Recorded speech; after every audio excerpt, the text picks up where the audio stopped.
At the Restaurant by Smacky T. Narrated by Nancy Morgan-Hart. "Well, look who's arrived," my brother said sarcastically while looking at his watch. "And she's on time-ish."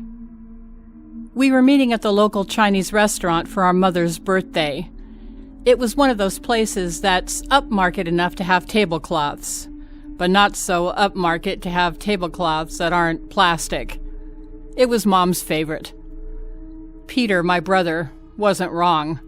I was late to everything. Being only 5 minutes late to this dinner party was pretty good for my track record.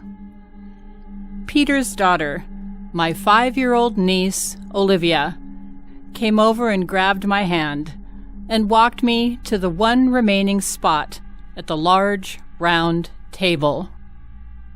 Several glasses of wine later, we were all in the swing of it. Dad was telling one of his jokes, and Peter was making fun of Dad telling his joke. Mom was being very patient with everyone. We were easily the loudest table in the restaurant, and it wasn't like we had zero competition on this busy Friday night. Where was Olivia? It was at that moment that I felt a small hand tug at one of the legs on my pants. I bent down and lifted up the plastic tablecloth, and there she was, sitting cross-legged right underneath the center of the table. What the heck? I thought, and I got down on my hands and knees and crawled under there with her. "Hannah, what are you doing?" Mom asked. I didn't bother answering and let the tablecloth fall down behind me, forming a very fragile but very real fortress for just me and my little niece. "What's up, Buttercup?" I asked. "I don't know." That response got me worried. I kind of asked the question as a sort of childish small talk, not as a therapist. But there really seemed to be something on the kid's mind. "No, really, what's wrong?" "Do you ever feel completely alone?"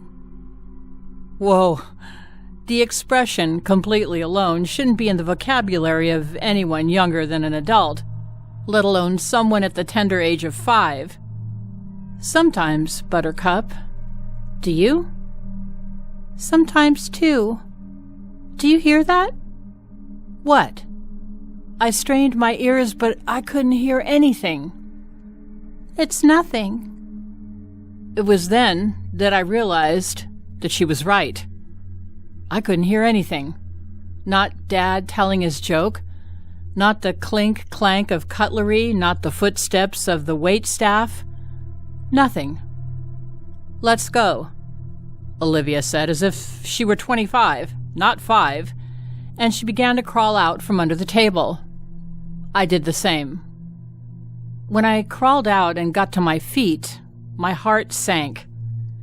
Apart from Olivia, the restaurant was completely empty.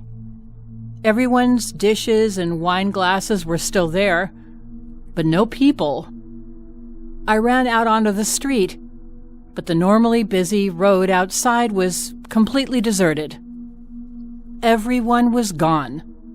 I walked back inside to see Olivia, sitting in her chair, eating her honey chicken as best she could with her chopsticks.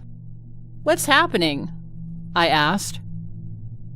"At least you're here," she replied, and kept eating.